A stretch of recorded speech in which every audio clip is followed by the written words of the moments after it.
I moved to Okinawa on a 15-month student visa. I spent the first 3 months in the guest house. It was fine. I spent that much time in the guest house because it took so long to rent an apartment. Eventually, I did rent a 2-bedroom apartment with a parking place, great location, right next to my school, and honestly, it looked like it was brand new. It took so long because I'm Gaijin. This video will show you exactly, step-by-step, how I got this apartment, and I'll throw in some other anecdotes from some other Gaijin friends who have different apartments and what I learned from them. It all starts with a first impression. So let's talk about how to prepare for the first meeting with the real estate office. You need to open a bank account in Japan. You need to transfer yen into that bank account. It cannot have a zero balance. You need to map out the area you want to live in, print out that map. You need to find an example apartment online and print out that example of what you want. You need to write an introduction letter about who you are and what you're doing in Japan. And you need photocopies in color, all your documents. Now that you have your Japanese bank account, you're going to need to transfer money into it. So you will need to use an app called TransferWise. You will create an account with TransferWise. You will transfer dollars to TransferWise. TransferWise will transfer yen to your Japanese bank account. There's a maximum of 1 million yen per transfer. At the time of this video, that's about $7,000. When I was applying to rent my apartment, they wanted to see 3 million yen, about $22,000 in my bank account. That took 3 weeks. So as soon as you possibly can, start this process. I'm not saying that you need 3 million yen in your bank account to get an apartment. You don't. A friend of mine had a part-time job in Japan, and she used her pay stubs and some money in her bank account to prove that she was a real person. Basically, it's just going to depend on the real estate company you're working with and how they're feeling that day. I just want to cover one more thing about TransferWise. This app is not like PayPal. It is not like Venmo.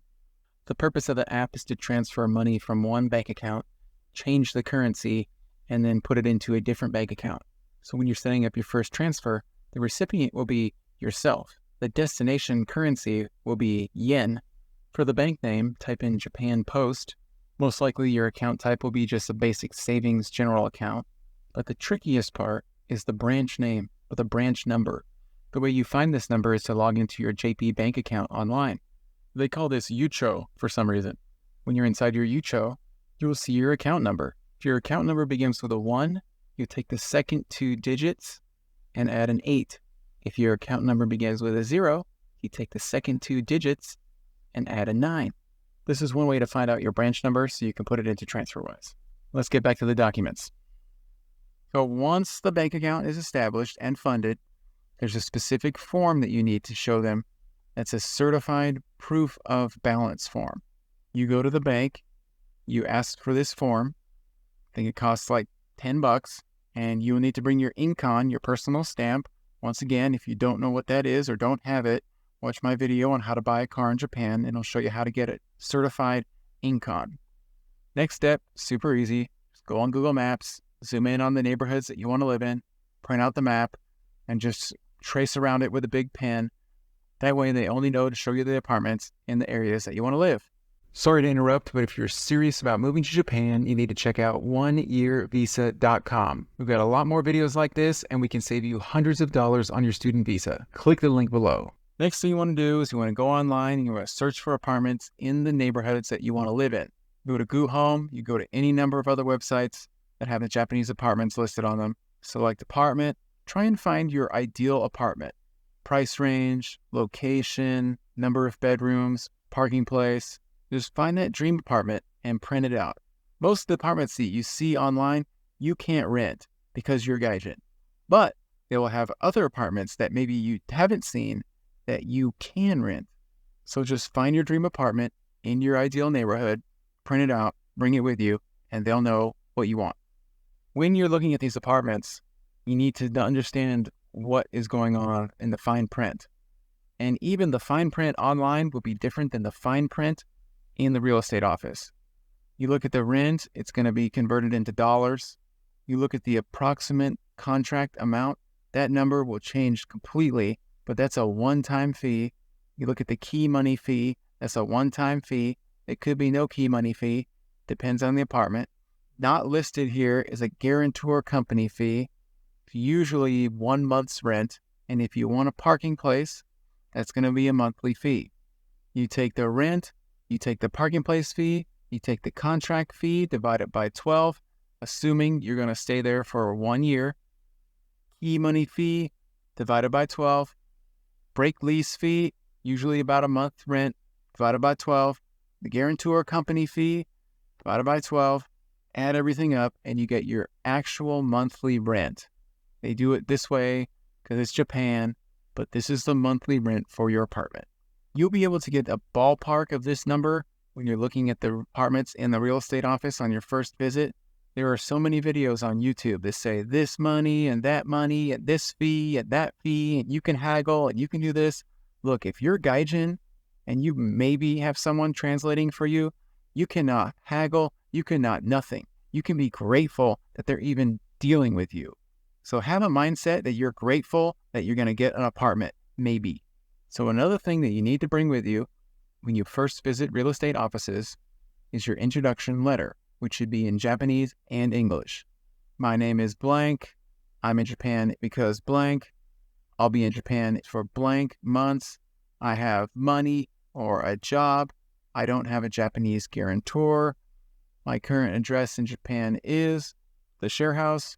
My Japanese emergency contact is my school, my job, my friend. If you have this paper, it answers almost all of their questions about you. Then they can take that paper and show it to their boss and have a better chance of getting you an apartment because their boss understands what's up with this crazy Gaijin. Okay, so the next thing you need are photocopies of your documents. So just go down to 7-Eleven. They have color photocopy machines there. Scan your residence card, your passport, registered address card. If you have a little student ID from your school, might as well scan that too. You will need an Incon. This is like your personal stamp signature. My video on how to buy a car in Japan will tell you how to get one of these. Best case scenario, you could get all these things accomplished in 1 week, especially if you have a Japanese friend that will help you. So now you're prepared. It's time to find the real estate office. Sounds easy, but this is actually the most important part of this video. Let me explain. All right, back to my story. I'm in Okinawa. My documents are ready. I go to the first real estate office I find. No Gaijin. I go to the second real estate office I could find. No Gaijin. I go to the third real estate office I could find. No Gaijin. I walk next door to the fourth real estate office, and that's where I feel the love. So if you're moving to Okinawa, I could recommend these guys. Take the monorail to the Oroku station, walk 5 minutes, and start feeling the love. You need to feel the love. If you walk into a real estate office and everybody is looking at the floor or internally freaking out that you're there and they don't speak English, honestly, I call that the Choto vibe. Choto means nope.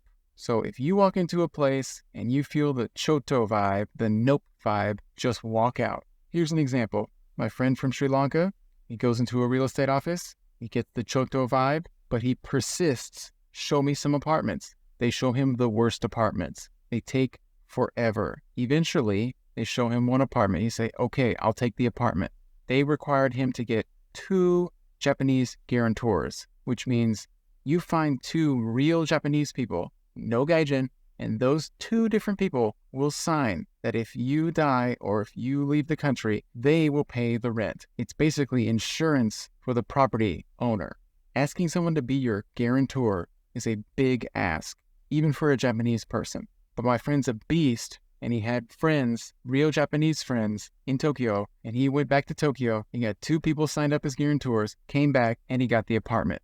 So like I mentioned before with my Sri Lankan friend, probably 90% of the apartments in Japan require a Japanese guarantor, a Japanese person to sign for you if something goes wrong. It is so hard to get a guarantor that there are what's called guarantor companies. Guarantor companies work with real estate offices, not with renters. That's why on your introduction letter, you need to clearly state, I do not have a Japanese guarantor. That way, the real estate office will know to only show you apartments that don't require a Japanese guarantor. You will use a guarantor company. It's all behind the scenes. So basically, you will pay to use a guarantor company, which means you're basically paying for nothing. It's all part of the game. The guarantor company fee will be rolled into your one-time initial fee before you get the keys to your apartment. So now you're in the real estate office with all your documents, you're feeling the love, and they are showing you apartments where you want to live and the type of apartments that you want to live in. They'll give you different papers like this that'll show you the different apartments that they have available for your agent.